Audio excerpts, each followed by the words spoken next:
Good evening, good afternoon, ladies and gentlemen.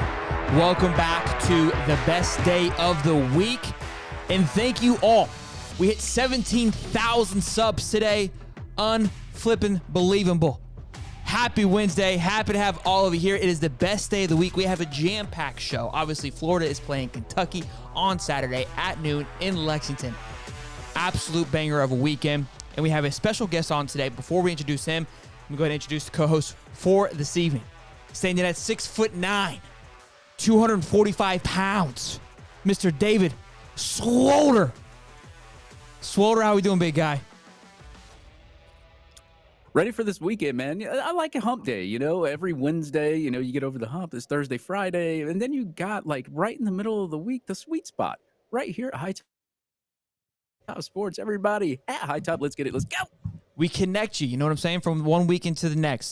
You kind of get a little sluggish here. We pick you up, keep you going, get you to the end of the week. Again, guys, we have a jam-packed show. We got a lot to go over with Florida Gator football. But let's go ahead and introduce the star of the show, a special guest, Gator legend, ladies and gentlemen, Mr. Ben Troupe, to talk Florida Gator football with us today. Let's get it. Mr. Ben Troupe, how are we doing, sir? Man, I appreciate you guys having me, man. I'm loving that intro. Yeah, absolutely, man. Appreciate you for reaching out and coming on the show. This is again, an absolute pleasure. Steve was in all earlier, chit chatting with you as an FSU fan, watching you back in the day. So again, much pleasure. And you have your own show as well. I see you got to interview. Who did you interview this past weekend? I saw the clip that you just posted. Scooby Williams. Scoob. Yeah, That's Scooby right. Williams. How was that?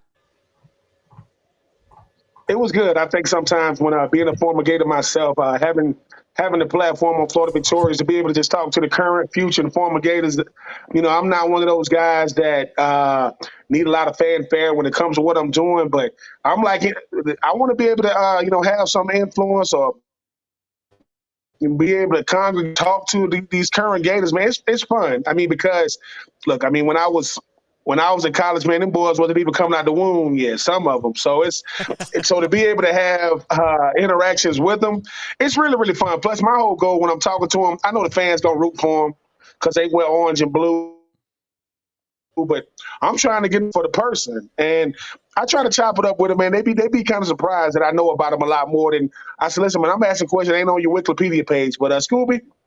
Hey, man, he one of the ones, him and Shamar James, man. Those guys got a chance to be really, really dynamic. I'm happy they're on our squad. They have really stepped up over the last few weekends here, just seeing what they're able to do.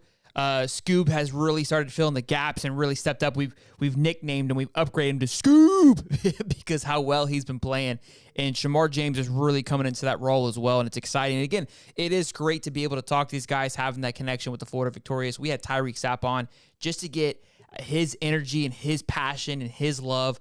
That was great to see. But I want to talk a little bit again, your thoughts on just the overall organization, where it's at right now, and then we'll dive into that Florida-Kentucky preview. But we've had Stephen Harris on the show, getting his perspective of, just what it was, what it is now. Where's your thought on Florida Gator football, the offensive production, which we'll get into, so kind of sidetrack, but just overall, how are you feeling with that Billy Napier and co are doing with the program thus far? I like what he's doing. I mean, the hardest thing to build in college football is a culture. People get so caught up in what you're not doing, and they don't give you enough credit for what you are doing. When you think about a guy like Billy Napier, he's going to get a lot of flack because he didn't come from a P5 program to a P5 program. Coming from the SoCon to the SEC, he's always going to get a lot of flack. People saying the moment is too big for him, but I like what he's doing. And you have to get those young boys to buy in, which they are. I mean, we got more staff than we got players. This team pitch will be looking crazy, but I respect Billy Napier because he's a coach's kid. He understands X's and O's. He understands that every single week is going to be a litmus test for him because the one thing they don't preach in college football, especially in Gator Nation, is patience. But give him some time. I think that you look at what he's already doing for 2024, but we are in 2023. I like what he's doing. It's a test every Saturday. So week 1 don't supposed to look like week 2. Week 2 don't supposed to look like week 3. But I like our chances for the rest of the season. Like I said, Utah was a hell of a team last year. They're a hell of a team this year. We were just on the losing end this year, but I think we've made a lot of strides since week one. That's a good point too. Again, he's making a jump from a smaller school in Louisiana to Florida, and there is a big jump. There is a lot to overtake with that progression and with that promotion.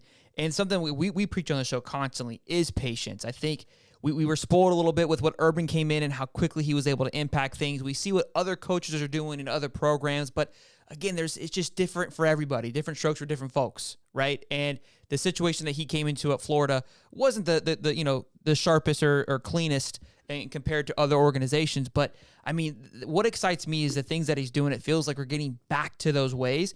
And could we use some adjustments on, let's say, the offensive side of things? I do want to talk to you a little bit about that. What is your thoughts on the offense and where that production is going? And do you again, the noise from the outside is offensive coordinator. Are you on that boat, or are you still trying to trust and allow Billy to do his thing?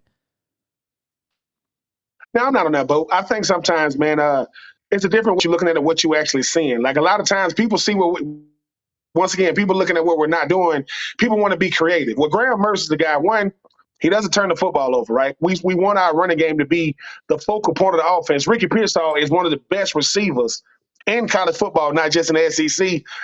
The biggest thing when it comes to play calling is confidence. We only watch Saturday. We don't see Monday through Friday. So I think that pushing the ball down the field, you got to go from short to intermediate to deep. We got my senior year, myself, Carlos Perez, Kevin Kite. We want the most highly sought after receiving corps going into my senior year, but we have to earn our stripes. So Pearsall is proven. I like Douglas. I mean, I know that Wilson's going to be back. I see what Arliss did last weekend. It has to be a collective thing, because if not, think about it. As great as our defense is, people come to see the offense. That's what people don't tell people. Like, our defense is out of this world good. They want to see big runs. They want to see long passes. They want to see that. And it's great that Pearsall only needs one hand to make catches, but I think that for me, I'm still confident in what they're doing. Rob Sell and company, they know what they're doing. Don't panic, man. You played 4 games, you won 3 of them. What else do you want? People want these box score type games, 300 yards passing, 200 yards rushing. I just want the dub. And I think Gator fans got to understand sometimes the same Graham Mercer got a lot of criticism this offseason. It's proven that the moment isn't too big. He can only do what the offense allows him to do. I just don't want to see this get the ball, throw it straight out to a receiver. That's not a play. When you catch it and just throw it straight, that's not a play. As long as they pushing it down the field, you find a way to use Wilson. It's a steady progression. Like, yeah, we beat Charlotte. It wasn't our best effort, but we don't got to empty the offensive playbook to show what we got, because you still got big games coming up. I think we're gonna show more against Kentucky, but I don't love Gator Nation, but I can't use him as my barometer of where this offense is, because last time I checked, we had Will Muschamp, we had Jim McElwain, and we lived through that. We had to suffer through that. So to see what we love, Dan Mullen didn't even try to run the ball. He didn't even try to. I think now to want to see these crazy numbers on offense. Okay, what do we put up offense? We can't stop nobody on defense and we lose it. You can't win sometimes when it comes to this. But I like Graham Mertz. He shows a lot of confidence. He showed a lot of poise against Tennessee, and he doesn't give the ball to the other team. So keep on giving him more and more each week, and we'll see what happens. Because like I said, all you're doing on offense is building confidence, building continuity with that offensive line. I think we'll be fine, though. I think too often at times when it comes is everybody got access and everybody has an opinion these days, right? Especially on social media. I do not, listen, when you guys are speaking, I'm listening. The problem is it's a million people not named y'all who got Twitter handles and got something to say. They're fine. I think that offense is the hardest part of football, because they ain't like defense. Somebody can make a mistake on defense. Somebody can clean it up. You can't do that on offense. You miss a block, sack. You run through the wrong gap. It's a tackle for a loss. So keep watching it, and don't let week 2 or week 3 get your mind and say, "Oh, we took a step back against Charlotte." That's not true. We just didn't put the ball in the end zone, and if we could clean up third down, just third down. Oh man, we got a shot games could be over in the fourth quarter. We can get better third down percentages. Because right now, that's our biggest hiccup. 3rd-2, 3rd-3. We can't get off we Can't get a couple yards. run off the field. You can get to that, man. I think we'll be like I said. Pearsall can put up 100 every weekend. No, I don't care who the DBs are, but we just keep on plugging away. We got a heavy running game. We still working through the passing game. Give it that thing that we don't like to talk about. That's patience. But yeah, I'm not. I've been in this business too long to I'm not. Listen. I'm not. I'm the guy telling people get off the cliff, man. It's fine. Don't jump. It'll be okay. I promise. Because Florida just has a different level of expectation, both in Gainesville and nationally. People expect us to put up these crazy numbers, but no, man, I'm happy that the defense is elite and the offense is figuring it out because I don't know if I can live with the defense not being elite. If it was the other way around and we putting up big numbers on offense, which that's how it was in the Mullen era, taking us away from, the defense and everybody, just let the offense keep figuring it out, man. And as they figure it out, if we got to send Steve Harris and Lewis Murphy to the locker room, they'll go. They'll go in there and get them ready for the second half. We could do that too. But no, man, they'll be fine. I think overreaction is what we do the best in college football, especially if we overreact to any. You would think we lost on Saturday if you just listening to what people are saying. And like I said, I want to win. I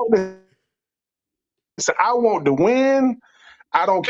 I would love for it to be pretty, but hey, man, it happens. It happens. You mentioned something about how Mullen didn't run the ball, and I remember when Dameon Pierce left Florida and had the success he did last year at Houston, and he started to find his success. He struggled the first few weeks, but he had a great week last week. Of course, the week that I bench him, he pops off. But they were frustrated because we didn't utilize Dameon Pierce, or Mullen didn't utilize Dameon Pierce, and now we're starting to run more utilizing the backs, although Trevor didn't get too much last week, but I think there was reason for that. And so, you're never going to be able to please everybody. But look, I think you kind of hinted towards that a little bit. Mertz is coming in and doing what he's expected to do and what they were hoping he would do. The projection path with DJ Lagway, you've got to believe the offense is going to crank up with the recruits and with the targets that Billy is going after. I mean, look, I saw a throw from Mertz, and I love Mertz and what he's been able to do so far. The arm strength is just not there from what I've seen. He probably's got a good 30, 40 yard underneath him, but after that, it gets a little noodly. And so you got to work with that, right? You don't want to put him in an uncomfortable position. So, yes, I think the routes, and I've been watching some film breakdown and seeing people's kind of opinions and thoughts. The routes seem to be a little mushy and a little, clunky at the field. So if they could open those things up a little bit, I think there's enough talent. There is enough talent with Ricky Pearsall, Eugene Wilson, those Andy Jeans, Mizell, that will open things up where you don't have to necessarily air it 60 yards or 40 yards down the field. I don't need the one-hand catches. Just give me an open space and get these guys the balls and let them do the rest of the work, though. Well, absolutely. And the thing about the passing game that people don't understand is, you run the ball. You run the ball, to win games, you throw the ball to score, and you don't throw deep balls to complete them. You throw the deep balls to get the safeties to back up. Like, you got to show these safeties that, hey, man, we're going to throw it at you, because obviously when you play Florida, those safeties are going to be up a lot closer because of what Montreal does, because of what Etienne does, because of what Trayon does. But I think the thing is, too, as a player, I would always say this. I don't blame coaches for what players control. I don't care who the coach is. I don't care if it's Rob Sell. I don't care if it's Dan Mullen. I don't care if it's Zon Brecker. I don't care who it is. In between them lines, we control what happens. And I think sometimes the players, what's wrong with Rob Sell? What's wrong with – it's not them. It's execution. And how many times the throw be right there, we don't make the catch? Or how many times the throw is a little bit off? Graham Mertz, unfortunately, gets looped in with the Joe Miltons of the world, guys that can throw it 100 yards. I think that's great, but I need a guy with touch. Graham Mertz has touch. Some of those throws he made against Tennessee, it ain't but so many people can make them throws on the sideline. And I get that Khalil Jackson had, he got that Jackson bloodline with his daddy and his granduncle. I get that part too, but it's not so much that it's clunky when it comes to these routes, man. You're getting one-on-ones. They might be doubling Ricky Pearsall. They're not doubling nobody. So you got to get open one-on-one, and that's the hard thing to watch. It's not the lack of execution, you got to get open. I mean, I played against Sean Taylor. I played against Troy Polamalu. I played against some great safeties. And nothing against these safeties and these corners now, they are not that out there. So for me, it's you got to win the one-on-ones. Football is winning your individual battles. And I've seen Ricky Pearsall's catch about 2,000 times from last Saturday to now. That's great. That's beautiful to watch. But when you can do the simple, you can do the complex. Those who master the complex are masters of the simple things. And this passing game is going to have to be, because there's going to come a time that there's a defense out there that's going to focus on shutting the run down and say, if you can beat us throwing the football, you can beat us. And that's what I think they got to focus on now as they get deeper into this schedule is can the passing game propel you to a win? And up until as of late, we don't know. We hope it can, but hoping it can and knowing it will is two totally different worlds. Sure. We'll see. I mean, I got confidence in those guys, but they're going to take away Ricky Pearsall. They're going to force other guys to beat them one-on-one. And if they can, we got a shot to win some games. And it might come down to against Arkansas, against a Georgia, against a LSU, against a South Carolina. And that's what I think Gator Nation and Gator Faithful is nervous about is, can the passing game help us win? I mean, it's yet to be seen because we haven't really needed it to do it, but Sure. I think that's what people are more nervous about than anything else. I don't think it's can they do it. It's, hey, man, we haven't needed it thus far. But we need to see if we can do it. You're spot on with that. I think it's the fear of what could be, right? Of course. Real quick, super chat from John Lee, $2, man. Thank you, John Lee, for your support. Says Gators go 6-1 going into Georgia. I like it. I talked about that a little bit. And then a super chat from Chris Sorrell. He says $10. He says, Troupe, my man, speech. Let's hear a speech. You got him fired up in the chat, man. I love it. Dave, what you got from Mr. Ben Troupe here before we move on to our next little subject here?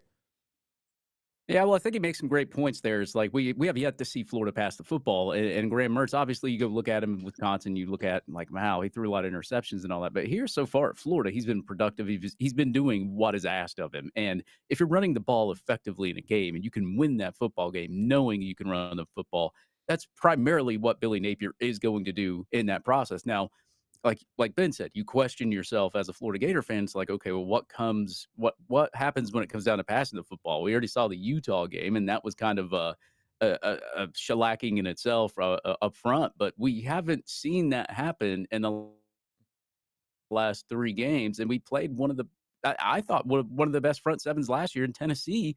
We shoved their whole front seven around, so it looks like now they're starting to kind of figure things out on the offensive line, defensive line.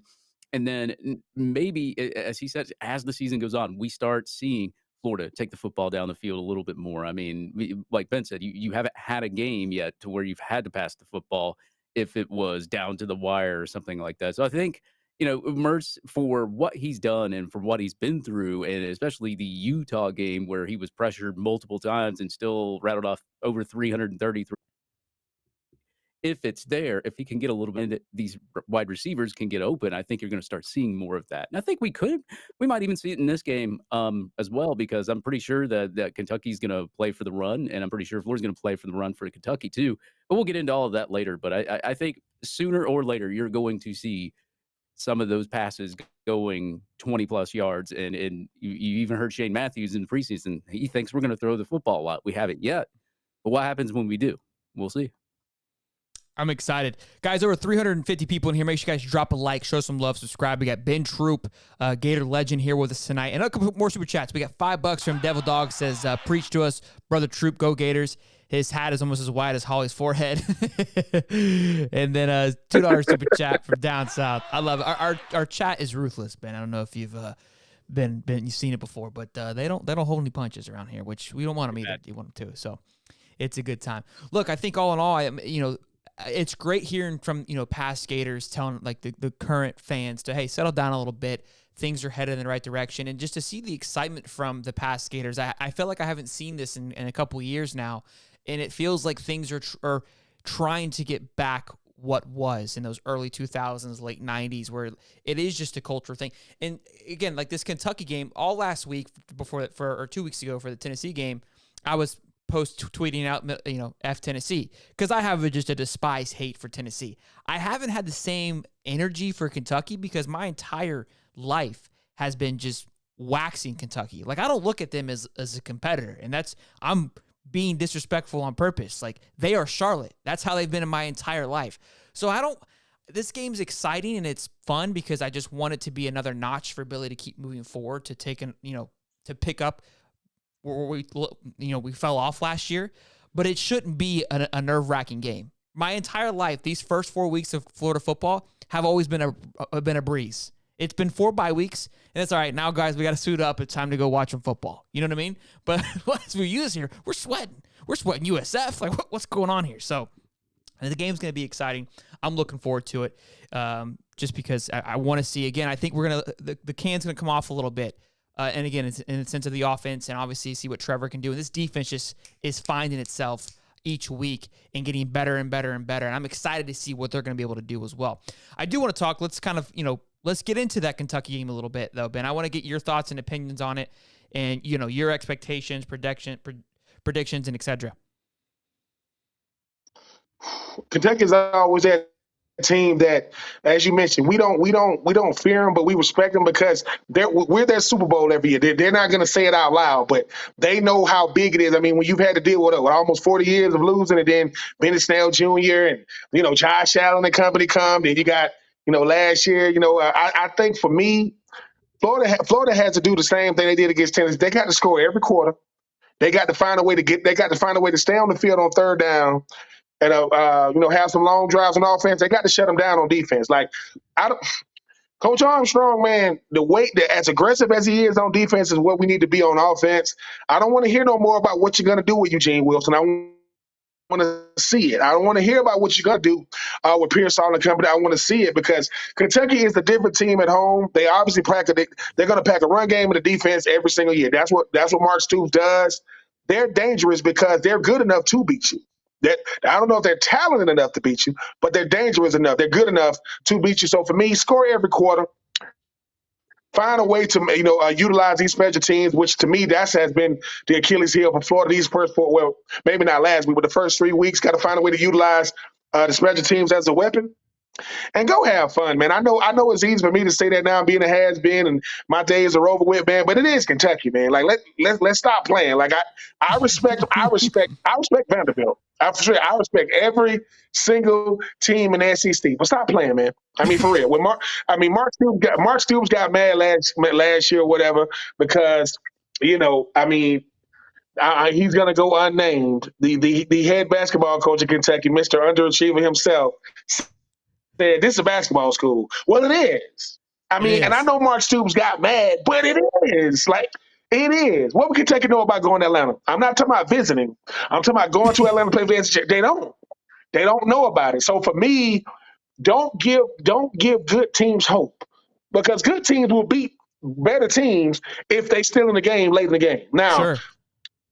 Do I want Kentucky to have 10 guys on fourth and 10 guys on fourth and goal? Yep, I'll take it. And I'll take the dub too. But I just know for this Florida team, they take another step. They understand, as you mentioned, the O-line, the D-line still continue to show like why they are the bell cows of this team. And man, go add another dub. Because the only thing that builds confidence in football, the only thing that builds confidence in sports is winning. Mm-hmm. All that Winning stuff cures about, all. oh man, exactly. And look, the best coaches are winning coaches.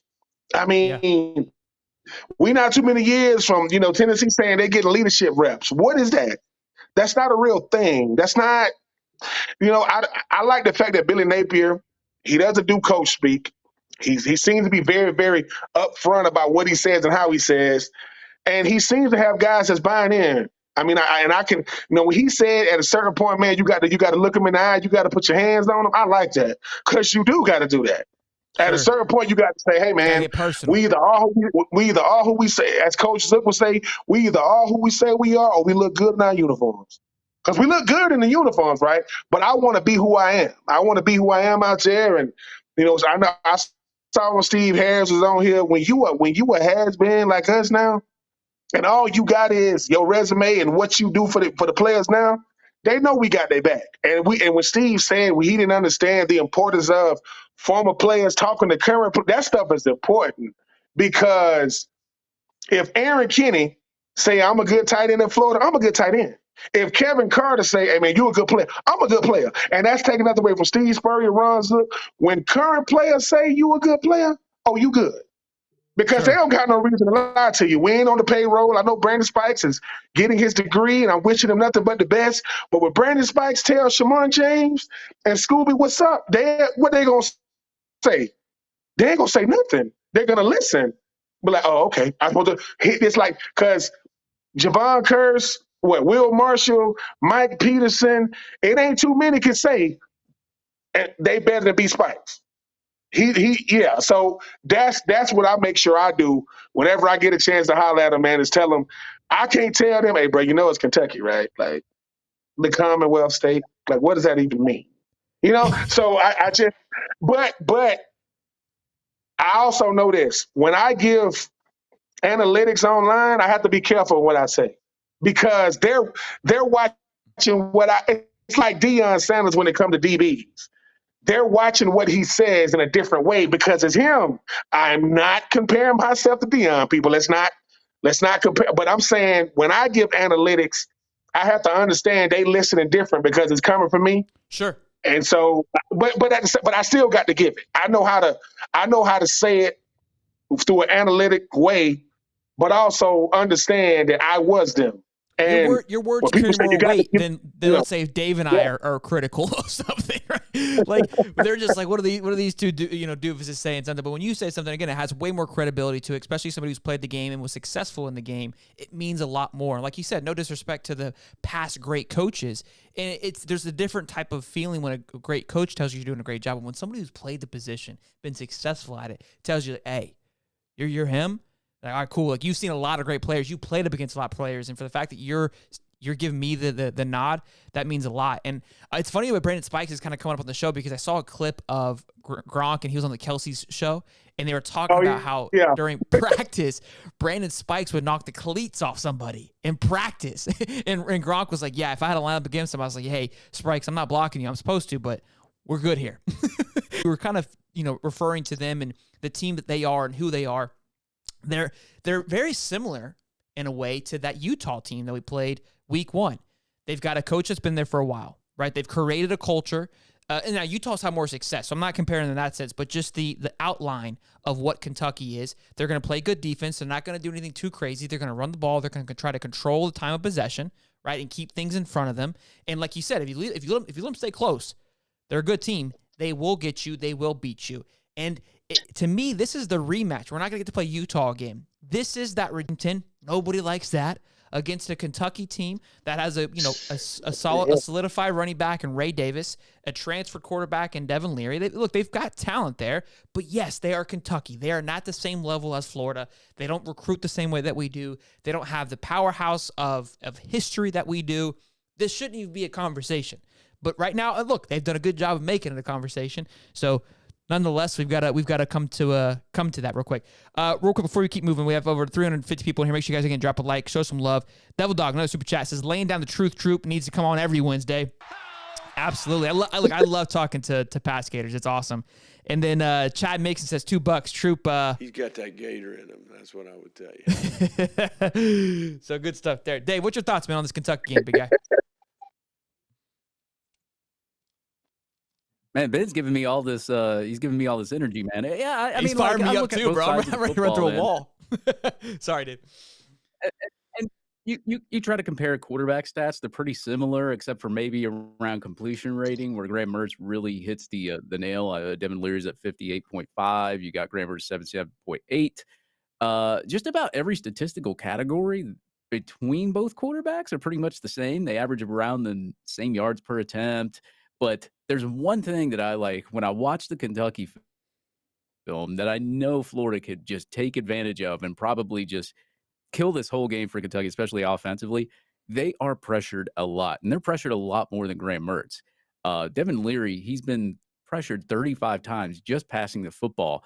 But, I mean, you watch them play Eastern Kentucky and Akron and Vanderbilt, and they're getting to the quarterback. If Florida cannot get to the quarterback against Kentucky, they've got some severe fatigue issues. There's something going on back in the locker room. So I like our chances defensively against Kentucky. When they do go vertical, they're more of an explosive vertical offense. You don't really see a lot of nickel and diamond first downs, getting a good drive together to get down the field. You really see them passing it to their big time wide receivers and some of the other guys that can catch the football out there. I mean, you got two good receivers here too. Tavian Robinson with 283 yards. He's caught 84.2% of his receptions.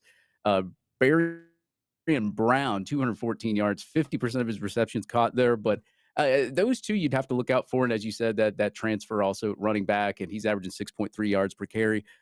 Still not statistically, if you look at every other statistic, better than Trevor Etienne, but he's up there. I mean, if you're averaging 6.3 yards per carry, that's really good.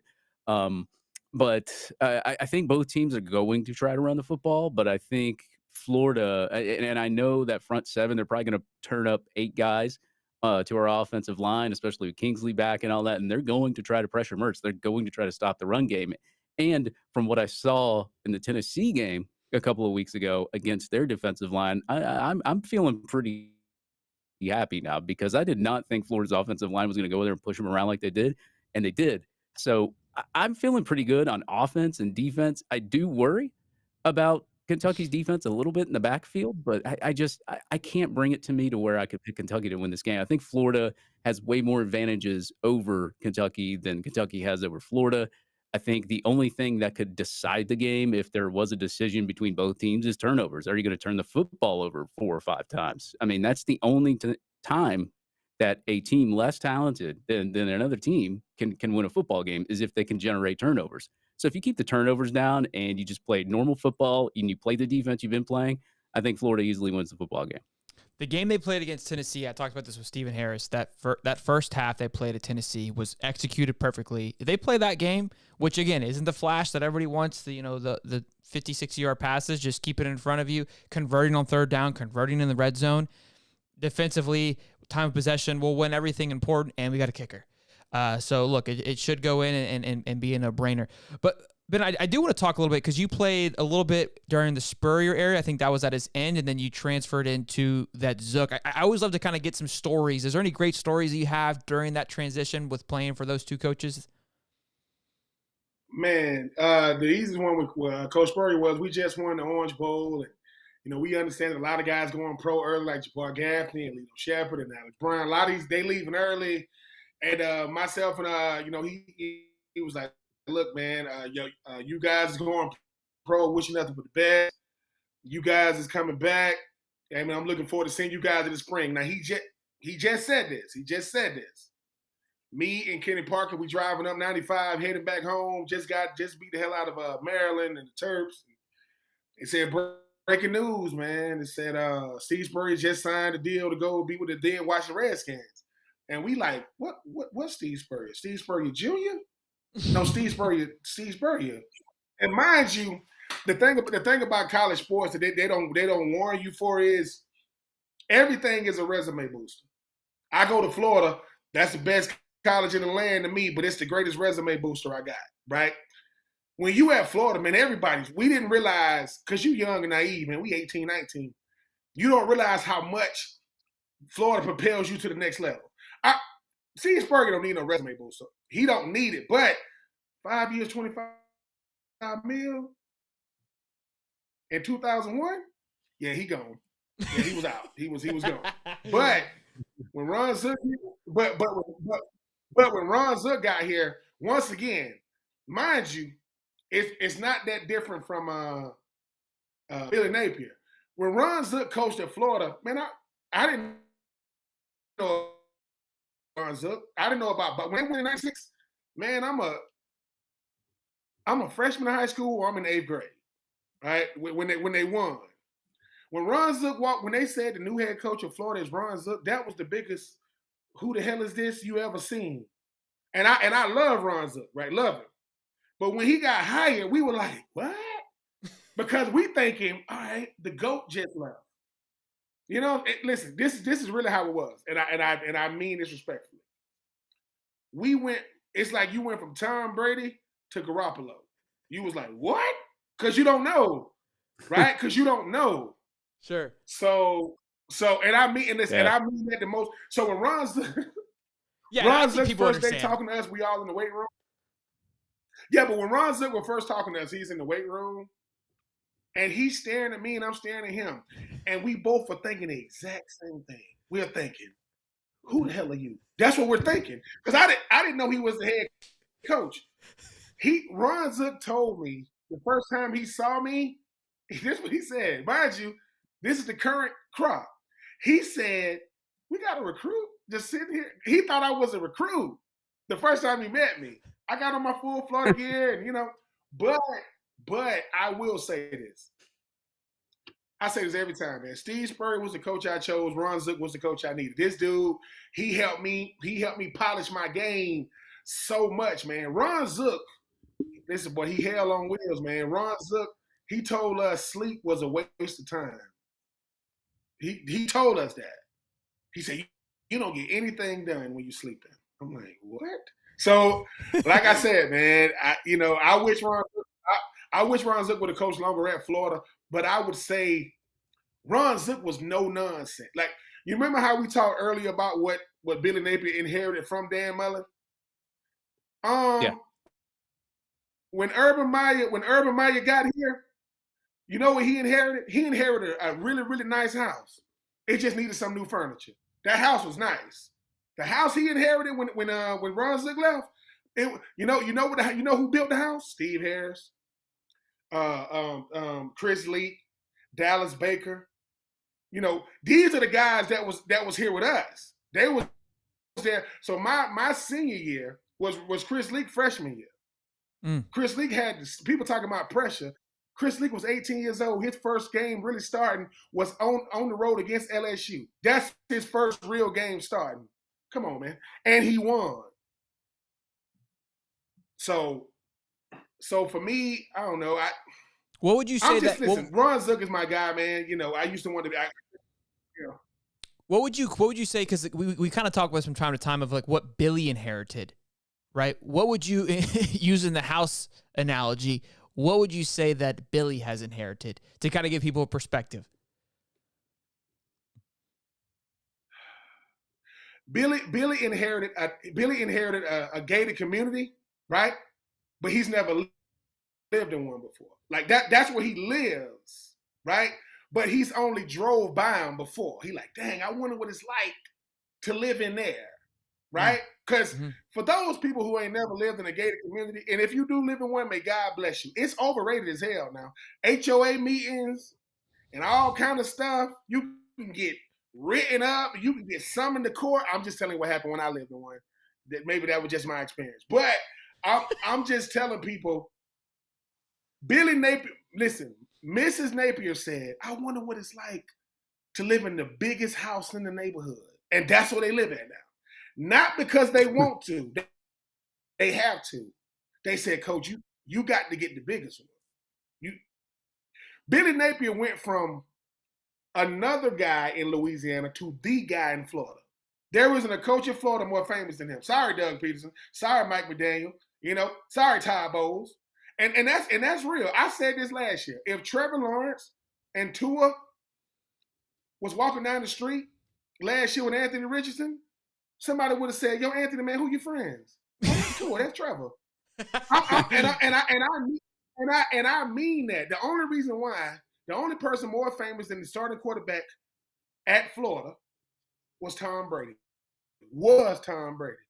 Baker Mayfield is now more famous than Graham Mertz. That's what people don't understand. I didn't understand that, right? Tua got to put up 70 against Denver for people to go, oh, man, that kid's pretty good. He ain't. But Florida is the flagship university in the state. Take nothing away from that school on the panhandle, that school down south. But Billy Napier went from a who is that to, oh, my God, look who that is. And only he understands that, right? Only he understands that. Billy Napier got people screaming and going crazy like he a rock star, because he is. He is, and I just want Billy to understand that there is no handbook on being a head coach. Now, you can go talk to Coach Spurrier, but that's the greatest. Of course, he could give you advice, but he's giving you advice based on what worked for him. I went to the College Football Hall of Fame. They got him painted on the wall in there. So I think for Billy Napier it's like if somebody asks you guys, hey man, how you guys do your podcast, right? How you guys do it? You can tell them, but you telling them what works for y'all. Sure. It might, and it's a winning method, but it don't work for everybody. People only see Wednesday nights. They don't know what happened Tuesday, Monday, Thursday, Friday. They don't see the preparation. They don't see. You see, so I think that's the thing that I give Billy Napier a lot of credit for. He understands when I walk in the room, everybody stops. Like when I walk in the room, it's like, hey man, that's Billy Napier right there. What's up, coach? No matter where he is. So, so I only he understands that, man. And I want him to do well, obviously, because he's at Florida. But I want him to do well, man, because when it comes to the best teams in college football have one thing in common: the same head coach. It ain't the players. They got the same guy there for a long time. Sure. You notice that the best teams got the same guy. So that's what I want for Florida, because I hate to say it, Florida fire coaches as quick as Vanderbilt does. And that's a problem. Yeah. Yeah. No, that's a problem. So it became an issue. I hope he's around for a while, man. I hope he's around.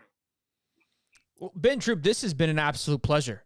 This I have never I could listen to you all day, man. This has been an absolute blast. I do want people to know where they can find you on Twitter and your podcast as well, because you do a lot of great work yourself. What's up? The comments? I'm looking at somebody saying, I'm looking at somebody saying Billy inherited a double wide with the Ferrari parked out front. Nah, he didn't inherit that. The chat is something else, Ben. It's a whole another. It's a channel. They're not here for us. They're here for themselves. We don't even dive into that if we don't have to. But I do want them to. I do want you to let them know where they can find you, man. Again, I would love to have you back on. This has been an absolute treat and a blast and a pleasure. And thank you so much for coming on here and chalking up with us. It means a lot. Oh yeah, man! On all social media outlets at BenTroupe84, BenTroupe84. Always listen on my podcast. 84 reasons, no games, no gimmicks, just reasons. And look, man, if you are, I'm a part of the Author Club these days. So if you go to BenTroupe84.com, my book Uncommon Unfinished is still available, and it's also available in every major bookstore that sells books. So hey, man, I'm an author these days. It don't make me smarter. It just makes me sound smarter. I'm not. And look, to those people out there who say, "Hey Ben, what is your biggest nightmare?" Rooting for Georgia, having to be a Georgia fan. That would be the worst day of my life. And that's not. Which means if it's jail time or root for Georgia, I'm going to jail. I'm just telling y'all right now. I'm getting locked up. So. Yep. Hey. Me too. I was going to say give us your closing thoughts, but I feel like that's how you walk on. You just drop the mic and we leave. I don't know how you follow that up. Hey, listen, listen. My closing thoughts are this. This is the greatest thing I've heard. I'm a dog. I'm a villain. Competition. I'm a killer. That's Ben Troupe, everybody. Sir, go Gators. Thank you. We'll reconvene. I'd love to, again, have you back on. I'll message you. Much appreciated. Over 450 people in here, guys. Make sure you go show Ben Troupe some love if you're not already. I think most of you probably are. You see him on the Buddy Martin show. Go show him some love. He interviewed Scooby Williams just this past week, so phenomenal interview. Go check that out. Make sure you guys like and subscribe. Thank you, Ben. Appreciate you, man. You have a good one, sir. Appreciate it. Thanks, Ben. Yes, sir. Absolutely incredible interview there with Ben Troupe. Love it. We're blessed that we get to do these things. I don't understand how we continue to back our way into these things. We have no clue what we're doing. And I don't understand how we have these great guests on, and then we just transition into this. Like, the shit's backwards. I got That's what the cat dragged in, baby. What's up? Speaking of the cats dragged in, we just dragged some cats this weekend. My goodness. Let's go. Already? 500 people in here, boys. Drop a like. You know what this reminds me of? It's like when Ben's on, when we're all hanging out, that's like the Pat McAfee. They're on an ESPN, like the real deal. We're legit. And the ESPN show ends, and they're just on YouTube. Then Steve comes on. It's like, all right, bring him in. It's after dark hours. Let's go. Let's keep it going, boys. Let's keep it going. You're talking to the Tiger Kings, baby. You're talking to the Tiger Kings, baby. Oh, there we go. I ordered a sweatshirt for that, by the way. I saw all the noise coming from Joe Exotic coming out of prison with all of his tweets and everything. I saw some of the different designs that JT put out. It's going straight to his NIL. I definitely picked up a hoodie, a Tiger King with both of the tigers and him sitting there with his crown. It's so fucking nice. I can't wait. I love it. Quick update. Steve tried to die on us on Friday. Had a seizure or 2 or 3, but we're happy to have him back. Bounced back. Good to see you, buddy. Look good. You look better than ever. He's been dialed in today, so he Thanks, said, "Hey, man. you want me to head down?" I go, "You just go ahead and stay home. I don't need you season on I-95. Just keep it locked up." So. He's caused me extra work because I've had to check on him every single day. I was like, just, hey, quick, you alive? Yep. All right, cool. Fuck you. Keep it moving. But hey, look, man, I had the tablet. I was on. I was watching you guys. I was engaged. I was still there. Don't worry. I love it. And Dom says Holly has fake ass eyebrows. Yeah, whatever. I completely agree. But look, let's go a few things. Let's stay on top of the Kentucky talk real quick. We're gonna do Kentucky by the numbers. And then, Steve, you're going to be kicked out for a minute. We'll come right back just to bring you in, just to kick you out. You can speak, though. It's just the graphic. I can't fit all 3 of us. So, by the numbers, let's go. I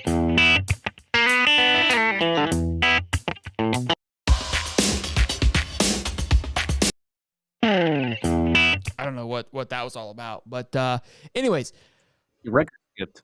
In my record skip. Florida by the numbers here. So, we did this with Tennessee. I did not bother doing it with Charlotte. But I go in ahead and did my homework again. Interesting fact, when I was putting it together, I had obviously Tennessee's graphics still pulled up. And I think we only had like 1 or 2, maybe 3 people in the top 100 for their respective positions in the PFF. Now, this was obviously early on. This was only week 3 after McNeese and Utah. So obviously things are getting better. Now we're in going into week 5. And here's where we stand. We've got 1 quarterback, obviously, at ranked 55th. Compared to they have 1 quarterback in Devin Leary, who's ranked 61, so pretty even there. Then running back, we have Trevor Etienne at 38, while they have one at 81. And I want to say we were like at 100 or like 107 during the Tennessee game. So great to see Trevor bump himself up to that 38 position. And look, think about it. He didn't even play that much during Charlotte. So that has a little bit of a factor. It probably would have been higher if he would have played. You know what I mean? So kind of keep that in mind. Yeah. Here's where I get excited. The lineman position. We got 3 of them on there, which is something that we were goose-egged against Tennessee in the trenches, and that was something that we were concerned about. Now we got 3 of them, and I did an asterisk again for Drake Slaughter because he's number 26, my boy. Okay? Kingsley's back as well, which we're going to get into a little bit later on. But now that center position is really starting to look extra thick and extra juicy in all kinds of ways. Love seeing that. Wide receiver, tight end, tied 2-2. Note they're out of their 2, one of them is a tight end. And then DBs, we carry the edge there. DB, safeties, and linebackers. Shamar James being one of those. Jordan Castell being one of those. And I think the other one was not Jason Marshall. I think it was Kimber. Would it be Jalen Kimber? It was Jalen Kimber to their 2. I was thinking either. Okay. Yeah. So look. The reason I bring this up, and we're gonna before I let you go, Dave, and talk, because I want you to break down some numbers too. We'll bring Steve back. But looking at this, what we were kind of talking about with Ben is, look, we have the talent, and the talent is getting better and better each week. And mind you, Damian George made a massive jump as well too. I think he was on the outside looking in. Don't forget though, he sat out for that first half, right? So, and Damian George is somebody that I was high on after his bad showing at Utah. Really bounced back at McNeese State. Phenomenal game at Tennessee. Him missing half a game at Charlotte didn't help those numbers, but he's on the outside looking in. So the offensive line is really starting to come together too, and I expect to see Banks and those guys come together, because out of those linemen it was Caleb Banks, but not Cam Jackson. We've seen what Cam Jackson's been able to do, and Princely he wasn't on the top list for edge rushers, but there's been a stat going around that he's having massive success on applying pressure. So everything is moving in the right direction, which is what Ben has been talking about. It's what Stephen Harris was talking about. That look, although it's not exactly what we're wanting to see on the offensive side with the air fly attack, everything else seems to be heading in the right direction. So, Dave, what are your thoughts on that, and what are your numbers? Hey, Steve. Yeah, I mean, when you look at it, I mean, Florida didn't come off to a great start, obviously, the Utah game, but, like, as the year has went on, Florida's progressively got better in certain situations and scenarios, and even on special teams, they got themselves a kicker now. I'm actually kind of thankful for that Charlotte score because we would have never known if we had a viable kicker or not. Once we replaced Adam Mahalik, you bring in Trace Mack, he hits 5 for 5 out there, and one that was, I believe, 40 some odd yards, and it looks like it was like 51 yards, and it looked like it could go 60. So it's like, all right, cool. You replace your kicker. Now you kind of slowly find that out. So I'm actually, as I said, like, I'm thankful for that Charlotte game, even though a lot of people aren't. I mean, we've already shown we can push around an inferior team. I mean, if you go back to that McNeese State game, it's a lot different. I mean, you had more guys there also as well.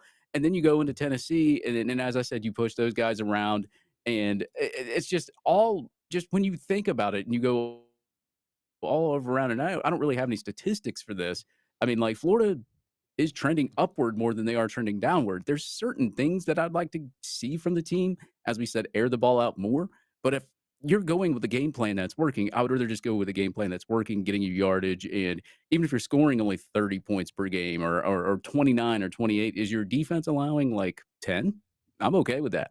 As long as the points given is a lot more, or excuse me, the points that we score is a lot more than the points given on average. Basically, if you're averaging only giving away 10 points per game, but you're averaging 25, you're probably, winning most of your games. So I kind of like the way that Florida is running the football now a little bit more better, and the way that ETN's playing a lot too. I mean, just we have to keep ETN healthy. We have to keep some of these offensive linemen healthy because on that side of the football, the depth really isn't there. Now you get Cameron Waits back from injury, which is kind of interesting, and I wonder what Billy Napier is going to say about that and how he's been recovering there. So you get more depth on the offensive line, especially losing Keontae Goodwin. So I don't know. I like where the team's trending. I feel that if they improve one thing every single game, I mean, you kind of got kicker down. We need to see more of the special teams play and probably offensive line being more cohesive because last game against Charlotte didn't really look too well. But I just can't complain right now. If we have a big blunder of a game against like Vanderbilt or Kentucky or South Carolina, then I'll be questioning, okay, is this team just very inconsistent or not? That's what I really want to see is if they are consistently getting better. Because if you have some of those up and down games like a Charlotte, and then you go back and you play like Utah against some other opponent, then I'm going to have questions of the consistency. And right now, Florida's doing it with a lot of young kids. I mean, last year, you had a bunch of seniors. They come out, and you got a bunch of seniors this year. And the freshmen and the sophomores are beating the seniors for positions. And I kind of like it. So, I mean, you see Arliss Boardingham. He's going to start this game. You get Eugene Wilson back. I mean, it's an exciting moment right now for Florida. You still got to go in there and beat Kentucky at noon. But right now, I'm just loving now that players are getting more healthy and we're starting to look a lot more better offensively and defensively. Absolutely. Steve, I know you're a big Gator fan. Congrats again to your Noles pulling it out against Clemson. Big W. Look, I think FSU, they're getting a lot of flack. Weak game against Boston College, then Clemson. We'll talk about that a little bit, but I do want to get your thoughts on this game with Florida going up against Kentucky. Are you in that same boat? Or look, you picked Tennessee. You and Dave, I don't know if you guys remember, but you guys both picked Tennessee. Are you in that same boat this weekend in picking Kentucky, or are you feeling confident in what Florida has been putting on the football field? So Kentucky's favored. They're at home. They've won 3 out of 5. However, Devin Leary has turned the ball over so much, and the way that Florida likes to pressure the quarterback, I just feel that they're going to find a way to rattle him. I don't think that he protects the football very well. I can just see that there's going to be a 2 interception, potentially even a strip sack from the blind side on a maybe a corner blitz or something of that nature. I think that Florida's defense alone can win this game. I know that Leary's supposedly good, but he has just not transitioned very well from NC State to Kentucky. A lot of things are pointing to Kentucky. They just haven't played a lot of teams. They haven't played anybody that wows me. Florida's battle tested. They've gone to Utah. They've played Tennessee. I like Florida in this game simply based on the first 4 games and what your defense has shown versus what Leary's tendencies seem to be. So I think that Florida wins this game. They cover that spread easily. Look, this is and I see you guys in the comments. So somebody kind of mentioned it. It shouldn't be a big game, but it is. It's a big stepping stone for Billy and for that Gator team. It's an extremely young team. I think we as the fans kind of forget that, and that's something we've talked about these old Gators, is that the tradition hasn't really transitioned from class to class. And with this being such a young class, I think they've done a great job of bringing back that culture of Tennessee, Kentucky is a Charlotte, right? Like, it should be like that. We should think, in a sense, like this is a disrespectful, like we should go in and sleepwalk through this game, and not in a negative way, right? We should go in and dominate with ease. We have the more talented team, and this is, look, I think where Billy has to step up and really show his coaching ability. Going back to what I said when Ben was on the show, look, they are a SEC version of Utah in the sense that they have an established coach that's been there for a long time. There's history. Their guys stay for a pretty long time. If they're good enough, they're going to transfer out, right? They're a team that can ruin somebody's season. They're not going to be the season. They're not going to go to Atlanta unless they're visiting, like Ben just said. But they can ruin a weekend, and they can ruin a run, to say the least. So, look, I'm excited for the game. Again, I'm excited just because it's one of those like weird feeling games where you're like, it's a hiccup game right now for us, and we should be able to move past it pretty comfortably. I think this W allows for that 6-1 rolling into Georgia becoming more of a reality, obviously, because you're adding one more W, but it's just one more game, one more notch in your belt of confidence. Like, hey, we can do this. We can go win this. Because on the way to Georgia, it's 1-1. One at home against Vandy. A comeback game and an easy win on that one. It should be. That South Carolina game is going to be tough. Don't get it twisted. Spencer Rattler is doing some incredible things out there. He has faced some incredible teams. Their 2 losses was against Georgia and North Carolina. So, and they just notched out a big one against Mississippi State. Kind of what Ben was saying, right? That's the frustration with Florida fans due to the fact that we haven't showed the ability to pop off and be explosive on offense. Well, if we have to go up against a team that has that ability, how do we respond? We don't know yet. We haven't had to. Tennessee had that ability. We never allowed them to even get to that point, right? So there's those things that we'll see it unfold, but a lot of exciting things, man. I'm just ready for Saturday, as I'm sure we all are. Couple super chats here. Again, over 450 people in here, guys. Drop a like, subscribe. We hit 17,000 subs. Thank you guys all for becoming part of the family and joining us here today. $2 says, I'm disturbed by the doll looking at me. from Dom, from Steve. And then Holly People is the doll. rattled by that thing, man. God, I'm not reading that one, Dom. Jeez, my knees. Thank you, Dom, for your support, though. I can't do that.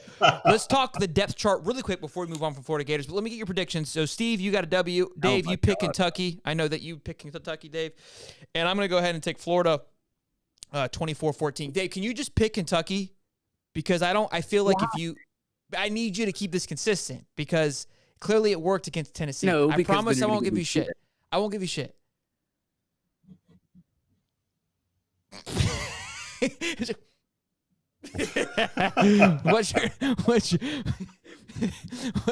What's your score prediction?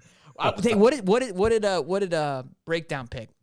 What did Gator Dave pick? He picked Kentucky again? Can somebody let me know?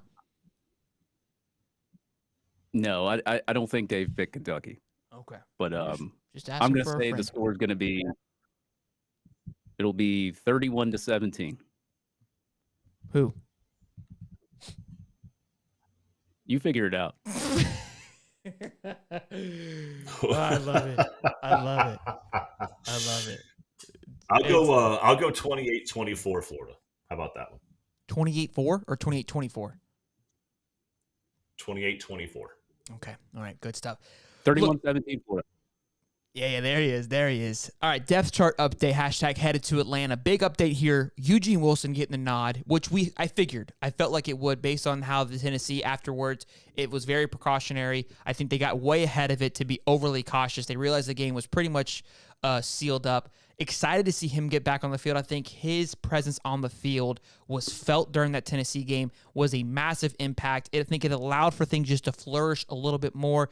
It allowed for Ricky to be more comfortable. Khalil Jackson made some big plays. I think what we saw with Boardingham, it's just all those weapons out there at once is going to be huge. He's going to be back. Kingsley is also going to be back, who also played at that Tennessee game, which we made a huge impact on that offensive line. So getting the cohesive unit back together. And another big one, Cam Waits, coming from an Achilles injury, which we thought he was done for the season, a.k.a. Aaron Rodgers will be back for the playoffs for the fact that Cameron Waits is back. New technology is on the up and up here, boys and girls, so buckle up on that one. But again, just massive additions to the line. It feels like we're moving back to the right direction. We're getting good news finally. We're taking 2, 3, 4 steps forward without taking 17 steps backward, and that part excites me because Cameron Waits was obviously making some progress before he tore his Achilles. And again, for him to be back, I think it was just 2 weeks ago or during the Charlotte week, he was taking practice reps, not fully suited, but was reps, and now he's on the depth chart. So massive news for that. When did he tear this thing? How long back did he tear that thing? January? It was like January, February, I think. I don't know exactly. I remember it kind of just happened. And I remember it happening at a time where it was like we were just getting bad news after bad news. Like I remember what happened. I was like, it's just like added to the list. What? Yeah, I think his injury, and then you had Keon Zipper's injury like a couple months later. Yeah, it was back to back. It was pretty egregious with the injuries. Waits is back. Yes, sir. Sorry, $2, man. Thank you there. So we'll see again. I'm excited. And Kamari Wilson has still been left off the depth chart. So I assume he would not be traveling with the team. I assume we will not see him walking onto the field to then be escorted off the field shortly after. It seems to be that might just kind of be that position group. Kermani McLean's having issues in Colorado. It seemed I've been making some videos about that. That's been kind of interesting to watch. Maybe it's just that position group. I don't know. They're just drama infused in the cornerback room and safety room. But look, I hate to see what happened with Kamari. Great young man, but it's the next guy up. Next one up. So real fast. So fill me in. So fill me in as an FSU fan, because I know Kamari Wilson has had a little bit of a tumultuous start to the season. What happened? What happened with this whole like he was walked off the field? Clearly, I heard about it. I didn't dive into it. Steve doesn't watch the show. So he was left off the depth chart for the Charlotte game, which we started the conversation then. We had Connor Clark on. You were on for that show. So on Saturday, though, there was tweeted out that he wasn't nowhere to be found for the warm-ups. He had no clothes on, like no practice clothes, and there was nowhere to be seen. And in the second quarter, I believed he was seen walking out onto the sideline dressed up in his Gator uniform to then shortly be escorted off the football field after that. And that was kind of where it was left. They asked Billy after the fact. He goes, look, he didn't make the 80-man roster. He went full uniform? No, I think it was just like a jersey with a gym shorts. Oh, okay. And he said that he didn't make the the travel team, didn't make the hotel roster, so he wasn't allowed to be on the field. And that was all that we've heard from it. And he's being left off again. So a lot of rumors from what we heard is that is that kind of like when I'm wondering if that's kind of like when Dan Mullen was in front of the band and he said he never saw the band. It could be. Boys and girls, we have over 193 likes. Going to get to 200 likes with 430 people in here on a wonderful Wednesday night afternoon. We were almost at 600 here a minute ago, so it's or when Jameis was suspended against Clemson and still came out in full pads and started warming up. So, I didn't know this was. Oh, this you guys remember that? This is the game. Do you remember what I'm talking about? And Jimbo was like, "What are you doing?" He was like, "I don't know. I just figured I'd come out here and at least warm up. Like, what's the big deal, right?" Timmy Lau, what's up, big guy? Good to see you, man. All right, well, look, guys, that was our preview. That was by the numbers. Now let's get into our next new segment here with Round the...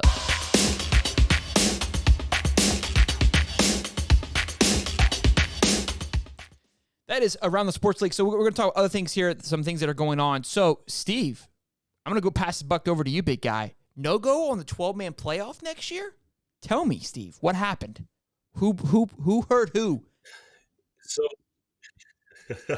Well, look, the original 12-man playoff assumed that there would be, a Pac-12, an actual conference. Well, the Pac-12 is down to 2 teams, so that's not a conference. And now we are looking at a situation where they were hoping to have a 6x6 platform where the 6 get in, the 6 champions are in, the highest ranked ones, and then you've got your other ones, your at-large bids. There is no Pac-12. And so now we're looking at, well, we don't have enough, we don't have the same number of conferences. So the Pac-12 is looking at absorbing the Mountain West. Okay, great. That will give them at least enough teams to have a conference, but that doesn't give them the quality to say that they should still be in a Power Five, right? So what we're seeing right now is all of this moving around, all of these teams that are jostling to get out of the Pac-12 has essentially reset exactly the model that we were going to launch next year with the current situation, with the situation as it was last year. Now they're looking to potentially move to a 5x7 where the top 5 champions of each one of the leagues that are left that get in, and then you've got 7 at large, potentially. However, in order to make that change, every one of the commissioners of each conference, it has to be unanimous as a vote. The guy from the AAC, not the ACC, the AAC simply said, I don't like this model. We haven't thought it through. It doesn't get my vote. So therefore, at this point, because the Pac-12 doesn't exist, the whole thing is on hold. Like they're going to put it on hold until they can figure all this out. The whole concept of the 2024 playoffs being 12 teams is literally teetering right now on whether or not they can get this figured out. And it may happen. It may still work, but it's right there on the 50-50 line of they may not be able to get this figured out. And this could be pushed out as far as potentially 2026. That just frustrates the hell out of me, dude. I was pumped for this. No, you go ahead. Go ahead. Yeah, it's frustrating. It's a weird thing. Like, who would have thought that the Pac-12 would have just, decimated and just no longer existed? So I understand the reasoning for having to readjust it. I don't understand the AAC, not wanting to vote on it, because wouldn't it benefit them? They're getting an extra slot now. Because you said it was 6 and 6, right? 6 conference championships plus 6 at large. Now it's 5 conference championships plus 7 at large, which would benefit the AAC, correct? Right? I'm assuming that wrong. You would think so, yeah. I don't understand it. No. I mean, that seems like it would just open up another at-large bid. And so I'm not sure. I think it has more to do with the fact that the TV revenue is going to change now because the West Coast is just in shambles. They're looking at potentially saying that some of the smaller schools that may get in, because again, we're going to be playing these games at home stadiums, right? Like if FSU is later in that, they're going to play at Doak Campbell, right? But so now they're talking about, well, do we want to introduce streaming? It opened up Pandora's box. The fact that they couldn't just take the model they had all agreed upon and just continue to move forward with it. Now that one blip, that one crack in the foundation is just causing all kinds of issues coming in. And look, I mean, it makes sense. Like what the hell is the Pac-12 supposed to do? They're supposed to get an automatic bid for their champion. There's only 2 damn teams in it. Sure. So, I mean, it's just the law of unintended consequences when there's a mass exodus like that. But we're going to have to revisit the whole concept because there is no Pac-12. It's not going to exist. And if you just take the Mountain West and stick it in there, they're not quality enough to say that they belong to be a Power 5. To have to say that their champion automatically gets a bid. Look, if the Pac-12 guy was saying, hey, I don't want to do this, that makes sense. But the AAC guy being the one that's holding all this up, it just makes. It's almost like he probably didn't want the playoff in the first. I don't know. It benefits a conference like the AAC, right? Well, it doesn't mean that there's not going to be another vote that he may relent. I think that the current vote he's not. He's just said no. It's just he doesn't believe that because the Pac-12 has dissolved and they're moving so fast to just act like it didn't matter, that I think he just wants to slow the process down. Sure. He could very well vote yes, the next time around, that we could all, just forget this ever happened. But as of right now, the 2024 12 team, it's on hold. It's not going to happen. Dave? Yeah, this is what you get when you try to change too many things at one time and want to let's change the landscape of college football, but let's do a million things at one time, like NIL, transfer portal. Let's change the conferences. Now we're going to do this. Now we're going to do that. That's what you get. Yeah, exactly. So I kind of like it. I'm laughing at it, and I think it's funny because they did it to themselves. But that's my basic opinion. So good stuff. And then last little bit here. I don't know if you guys saw this go down. Most of you probably did. Lou Holtz was on the Pat McAfee show with Lou Holtz. You get the joke if you saw it. There's a guy that impersonates Lou Holtz, and he does a phenomenal job. He wears the old mask, Lou Holtz skin mask and everything, and interviewed the real Lou Holtz, and Lou Holtz was a complete bro about it. But in that interview, Lou Holtz, in his passion for Notre Dame football, was basically saying, look, this Notre Dame team is much better, much more passionate, stronger, etc. Typical, just banter about hyping your team up, nothing personal. Ryan Day, after winning in an emotional rant, I'm not a big fan of Ryan Day. I think he shut me up, so I can't. I'm gonna leave it at that. Went off on Lou, very upset with his comments. Lou, being the Lou legend that he is, doubled down in an interview again on the Pat McAfee show, asking him about it. Had to say a few things. Steve, do you have those quotes? Not the quote that you sent me, but his other quotes. Yeah, some of the quotes. Okay, so just for the record, Lou did take a shot. Lou said ahead of time, before the Notre Dame-Ohio State game, that he didn't believe Ohio State was a tough team. He didn't believe that they were tough. Yeah, but that's not that's banter. That's college football banter. What are you going to tell me next? That he bullied him? Okay. What are you, Richard Sherman now? And Dan Lanning and bully Colorado? What are we doing here, bro? Come on. When did we get soft? Well, I turned around. Took it personal. That's fine, and I don't mind it. It's I think he was getting ready to cry though. He was very emotionally upset about it. It's bro, what are we doing here? Dan Mullen has picked. But the best part Florida. was Ryan Day fired off. It was look, now to tell Lou that we're a tough team. And man, I'll tell you what, Lou Holtz is 86 years old. Do you think that guy gives a shit? So Lou didn't let it die. So I'm going to quote Lou Holtz.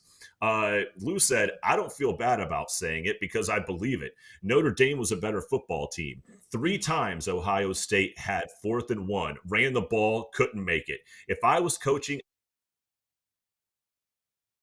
I would have said it right then. I would have went to Art, said, I think you're better. I think you're more physical. I think you're more talented." And then he goes, he doesn't want to talk about losing to Michigan 0-2. I don't think they're a great football team. He can go after me all he wants. So he definitely kept going at it, which I love, right? You're not going to settle down. And go ahead, Dave. I was going to say, this is the thing, though, man. Notre Dame, always, you can have a tough team and you can say all you want about Notre Dame, but every time I watch Notre Dame and they play a credible team and a really good team that's in the top 10, they always get their butts whipped. True. Every single time, and they always joke. True. These things are all true, but in the fact that Lou just had passion on, which he should. I think that Notre Dame team was a better football team. Ohio State squeaked it out. I think it goes back to what Ben was saying. You allow a good team to be close, they were going to pull it off. Ohio State's a good team. Are they a great team? I don't believe that so just yet. I have them in my top 5 on our Sunday show because they got a job done on a big game, and nobody has really showed me a big win yet. And I don't know if you saw that show, but I didn't put FSU in the top 5, Steve, and that's not a shot because after week 1, I had them top 3. I had the best team in the country, but what they've done over the last few weeks, I can't put them up anymore. They haven't shown me to be a top 5 team. I think they're a great team. They have some areas of concern. That Clemson game, though, is a very competitive, rivalry game. So there's a lot to do with that. The Boston College game, though, is where I'm holding more of my weight on, the sense that I have them down a little bit. That's another show for another day, but I just wanted to at least show you some love and respect there. Again, big win. I wasn't taking a jab earlier. Like that's a hard win. You went to a hard place at a hard time against a hell and got it done. So I hate it. I was pissed, but congrats to you guys for getting it done. Now let's get back to pick'ems, where I was sucked. We all kind of sucked, to be honest with you. We pushed on the Notre Dame Ohio State game. Bit, yeah. I think I got 2 right. It was I think I got Florida. No, I didn't do Florida. I got Florida State right, and then I think I got. It was bad because I picked Lane Kiffin. I picked Colorado. The whole thing was just smorgasbord. It was atrocious. I'm at 15 points. Holly's at 17, and then Dave comes on Wednesdays and hangs out with us to talk about it. He's at 12. But the good thing is, report the news. The good thing is it's a new week. Okay? We get to reset everything. It's going to be a good one here. Week 5, trying to bounce back from last week. I did a little soul search. I'm tired of losing. I hate being behind, Steve. This segment is brought to you by, of course, mybookie.ag. If you're a gambling addict like myself and have an issue like myself, this is the place that you need to be.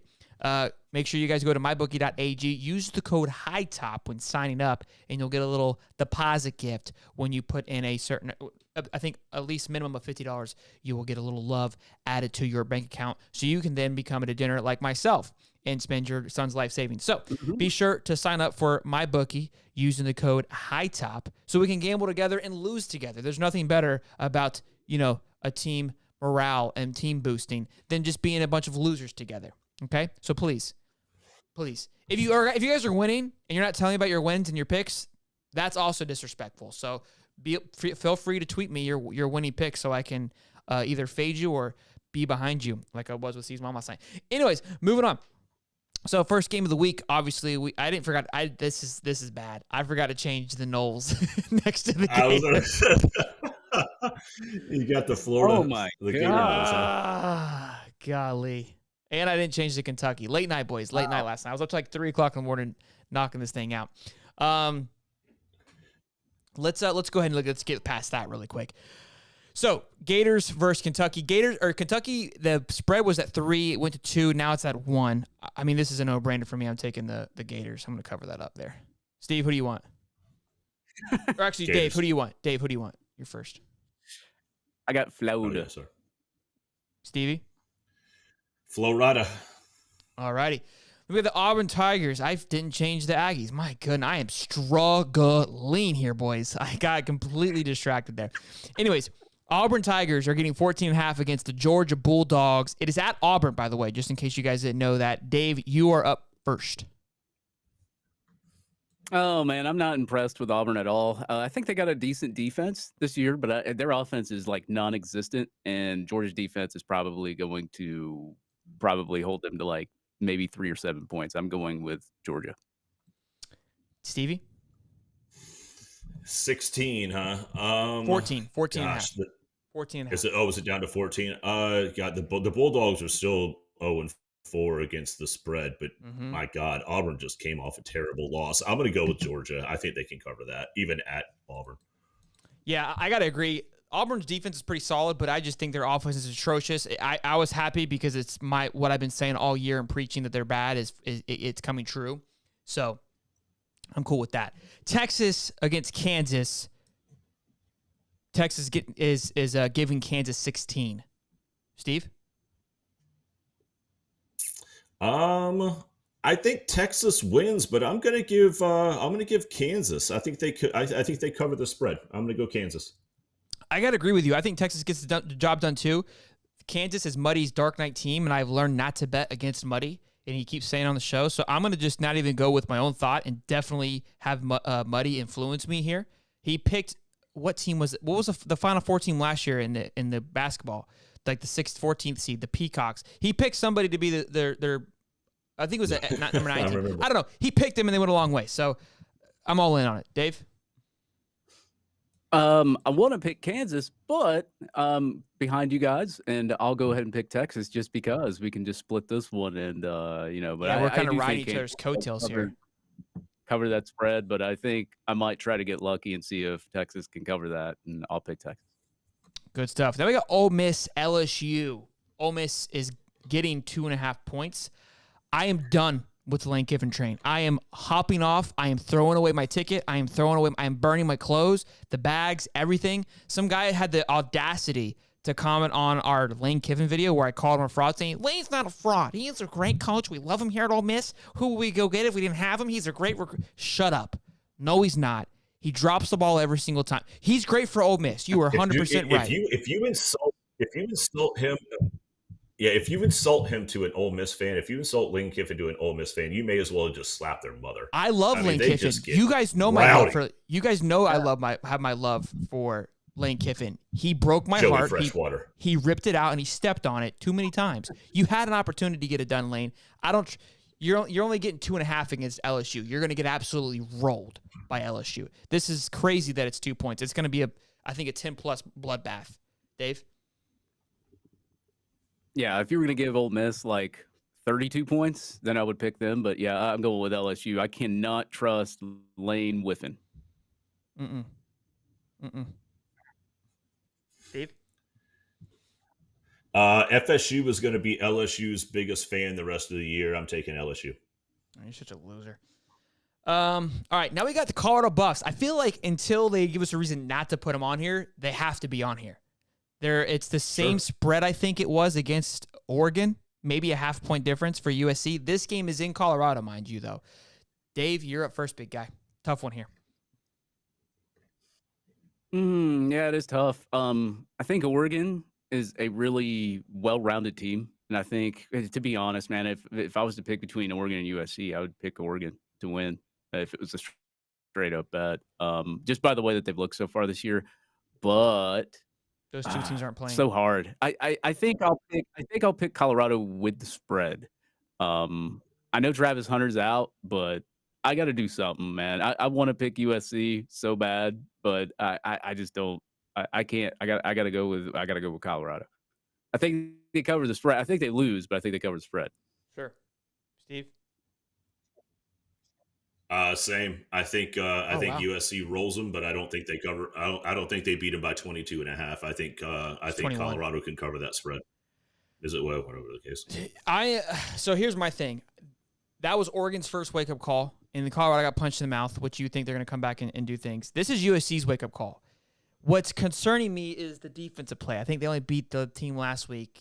I don't even know who they played by 14, and I want to pick USC here. Only because I just think last week what happened, I agree, Oregon is better than USC, but USC's offensive power is insane. And with the noise, God, this is tough. You guys are killing me. I got to take USC. I have to. I don't know what it is, but it's just, I feel like, again, they're going to be their first big game, and they're going to want to prove a point as well. They see what little brother's doing and Oregon is doing on the other side. They can't come out and limp by Colorado. It's just going to put blood in Oregon's mouth. They need to dominate even more, and especially in Colorado, and I think they will do that. All right, next up, we've got Duke, Notre Dame. Notre Dame is coming back after a tough loss. They're favored 5.5. This one's tough here. I do think Notre Dame's a good team. Duke 5.5 beating Clemson. I don't know. I like Notre Dame here. I'm going to keep riding that train. I had them going pretty far.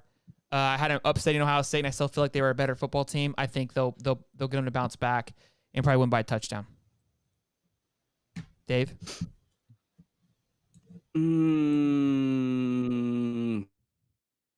Man, Duke's been really good this year. I like Sam Hartman. I don't know, man. I don't like how he played last week, though. I do like it because he tried to grit it out, but I don't know. I'll pick. I'll be different. I'll pick Duke. Stevie? The line's 5.5, right? Correct. Okay, yeah. I think Notre Dame can win that game by a touchdown. I'll take Notre Dame to cover. This is a dicey week here, boys. We're all over the place. Last but not least, we've got Utes versus Steve's mom's Beaver.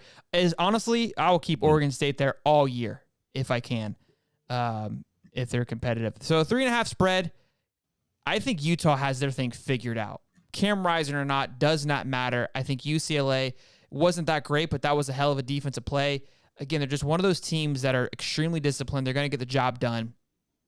I like Utah with +3 here. I think it's kind of a pick'em game.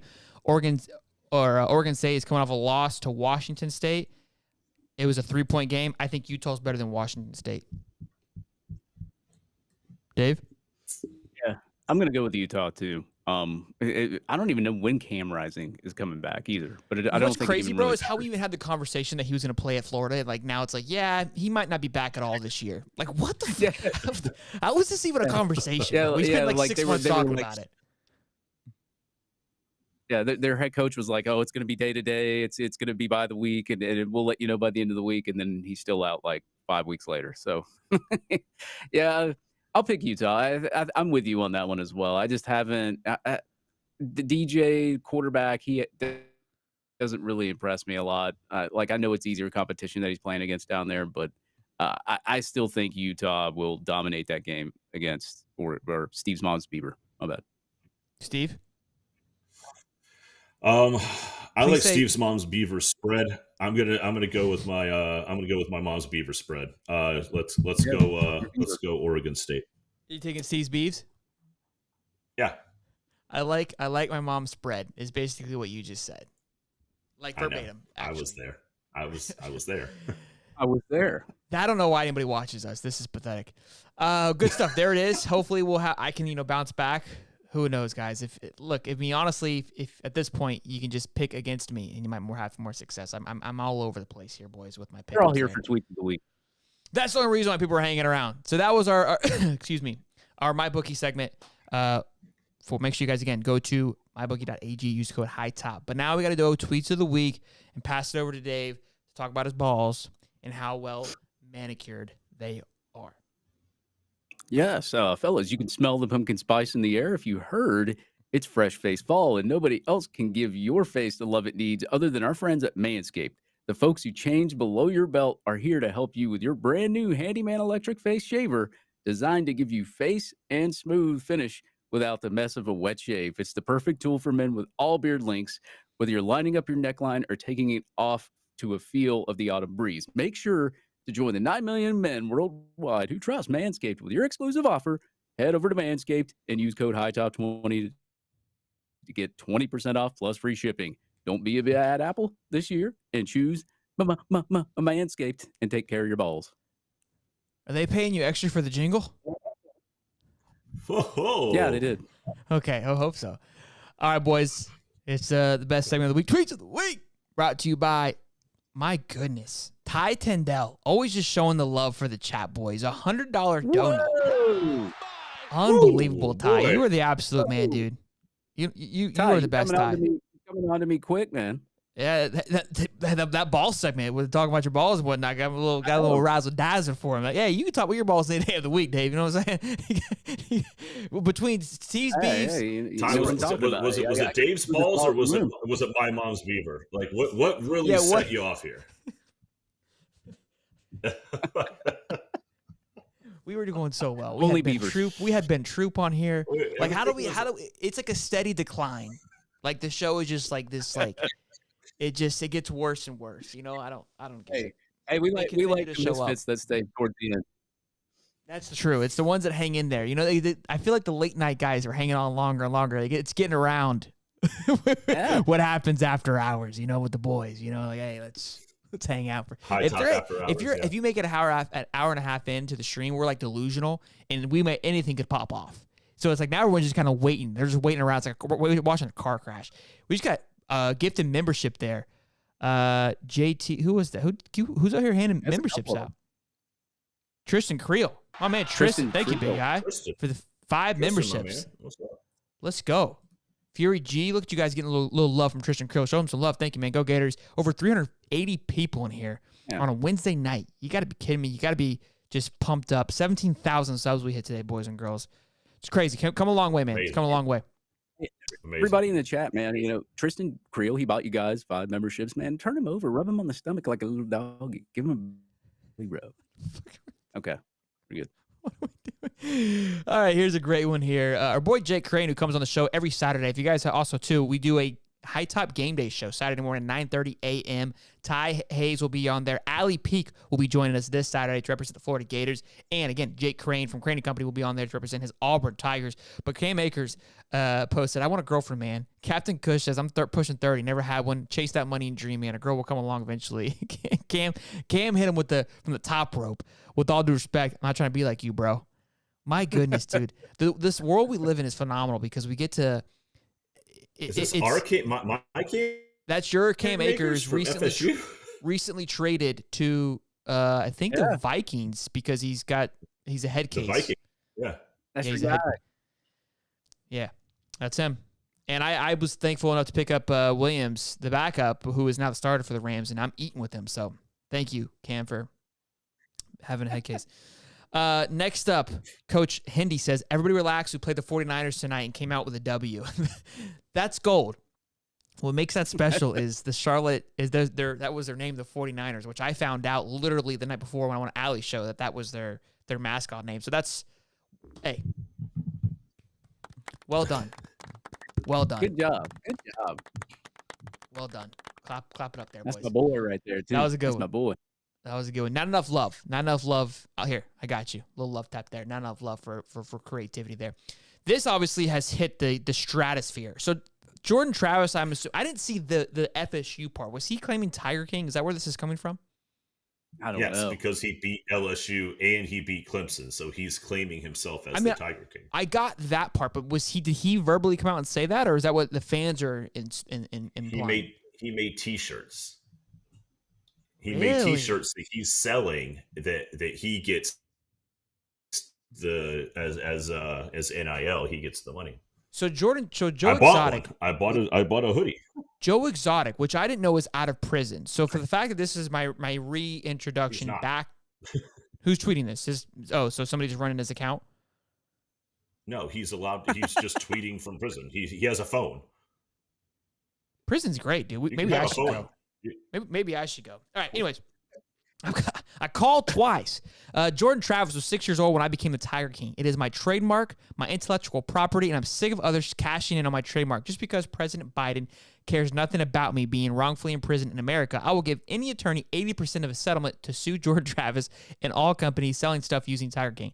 The time quarterbacks and anyone else in the country stop stealing from others. Which attorney would like to take this multi-million-dollar case? DM me. President Trump, you see this shit? You're swamped it to my life with the corrupt DOG you ran. The evidence is there. They all admit to perjury and a plot to kill me, and they all walk free. Biden should make this right and gain support and free Joe Exotic. Until Jordan Travis walks in a cage with 20 full-grown tigers and kisses them on the head, leave their Tiger King business to me. And then he went on to create Gators. Like, he basically crowned Graham Mertz as a Tiger King, which I thought was a hell of an accomplishment. I mean, Graham Mertz is kind of him. I mean, he's just kind of hanging out in Florida, just getting love. Yeah. This is. Look, I don't know about you, but I mean, look, our Tiger King JT13, he went into 83,000 people and played against 11 dudes that were out to kill him. Yeah, it's not as cool as the real Joe Exotic. Not as cool as the real Joe Exotic. But I love it. I love that Joe is still becoming relevant. It's one of the greatest series of all time. Can you explain he seems this like one? He's really well put together. He seems like his mental capacity is really. Take it easy. Go ahead, Dave. Blow it up so everybody can see it. They got to see what it says. Oh, is it the font? Is that what I'm missing? All right, so Marshall beat Virginia Tech this last weekend, and Virginia Tech's entrance is Enter Sandman from Metallica. So that's why it says Exit Sandman. And they got the big buffalo there. I got that. It's a hell of a graphic, too. Beautiful graphic. I just didn't know if there was more to it. But yeah, big win from Marshall there. Again, that's back-to-back years now. They beat Notre Dame last year. Yeah, big bounce back. Ever since that plane crash, they're really starting to get it together. Too soon. Too soon. That's my God. Too soon. I'm sorry. That one slipped. Sorry. Oh my. That was hey. Grief. Hey. Great movie though. Great movie. McConaughey crushed it. McConaughey crushed. That was is this thing jokes. So do Mark Long, man. I'm sweating. This might be our last show. This might be the end here, boys. That might have put it over the edge. That might have been the line there. That might have been just. We're gonna get banned off YouTube, man. Yeah, I might have just jumped it. How about this, boys? How about our boy Travis Kelce getting it done, pulling old Swifty? You know what I mean? Like he went up, he gained 300,000 followers. He's a top 5 jersey sales. I mean, Travis Kelce was on the map before this in the men's society, right? But now you have added Swifty, who is a national icon, to the on your hip there. I mean, Kelce. You know what's funny here, and I'm wrong for thinking this. Zach Bryan has hooked up with Chicken Fry from Barstool, and his career, I mean, was already on an up and up, but she definitely didn't hurt. Now Travis has his podcast with his bro. He hits up with T Swifty. I'm not saying there isn't true love, but them boys out there working. You know what I'm saying? Like they automatic just to the moon status. I mean, and he's got game because he pitched his shot like a couple months ago. I saw it on his podcast where he tossed her like a best friend bracelet. He shot his shot for sure. His best friend bracelet. Yeah, and his chick before Swifty, son. Like he just picked the litter at this point. The whole body of work for Travis is stellar. On and off the field, the guy is an absolute winner. I don't know who to applaud here. I mean, Swifty, she's getting herself an absolute from the guy's perspective, you're winning, sweetie. I don't know how much she's aware of this. I know the women. I'm just glad that she's finally dating a guy with testosterone. Like maybe that was her problem. Get into the whole Hollywood stuff, right? But I mean, sure. if I just remember correctly, the last couple of guys that she's dated have literally just been like these. I mean, Jake Gyllenhaal is kind of a dog, but not like Kelce dog. So look, I love this. I hope this thing works out. I don't know, man. It's tough to date. I mean, you're Swifty. You can't even leave the house without getting tackled. Like I don't know how Travis is gonna manage that, but I'm excited to see how this plays out. I'm kind of want to see the Chiefs do well. And look, here's what's great about all of this. The Chiefs last year had to deal with the Mahomes family and little bro. Complete 180 from what it take. I don't have to see Brittany Mahomes anymore. Kudos to the PR team of the Chiefs for turning this thing around. You know what I mean? I mean, give it up for those guys because they've put little bro into jail, right? Get this guy out of here. Put the Mrs. Mahomes up in the press box. Let's put the big TV on T Swift. Get her up, boys. Get Mama Kelce and T Swift. In the back. Bro, T Swift, press box. He already introduced her to mom, bro. Like, that's what I'm saying, bro. Kelce is moving. He's like the G in lasagna, buddy. You don't even know he's coming. He's just left, right, hooking you. Number 1 podcast, number 1 jersey sales, 300,000 followers overnight. Boom, boom, boom. Super Bowl champion. The guy can't miss right now. And I love it. I'm happy for the guy. How do you not love the guy? Yeah. I mean, he's always a blast. Good stuff. Yeah, and if anything happens between the both of them, all you got to do is shake it off. Shake it off. Ooh, ooh. I mean, that's how you close a damn near podcast right there, boys and girls. Any closing thoughts for you, Steve, going into this weekend? That's right there. No, it's a bye week. Maybe Jordan Travis will actually be healthy for the Vatech game, but I'm looking forward to watching Kentucky and Florida. You guys do your thing. I've obviously got Florida in our picks, so don't let me down, you pieces of shit. You play in the ACC, so every week's a bye week. So the next time, just be a little more clear that you're not playing anybody. That like you're actually off. I would appreciate that. Real quick, guys, before we wrap all this up. We wiped our ass with your SEC West champion. I can't hear you. 2 years in a row. Where is it? Last little bit here, guys. I tried to hold in the laughter. I could. Last little bit here. We're doing a giveaway for a signed Tim Tebow helmet, which is right here next to me. Again, how to enter into to do this to win this signed Tim Tebow helmet here is the links in the description. $20 gets you 2 entries in. All proceeds are going to Best Buddies, which is an incredible nonprofit organization. We're doing the giveaway on October 13th on a live stream that we're going to be hosting at the Ancient City Brewery for the cornhole tournament, where they're also using to raise money. Again, we do a lot of giveaways here. This is the first time we're actually asking for not second time, we did another one too, but asking for donations. And again, this isn't all proceeds are going to it. Our donation is the helmet. Everything is going to that. It's an incredible giveaway. I mean, it's a signed Tim Tebow helmet.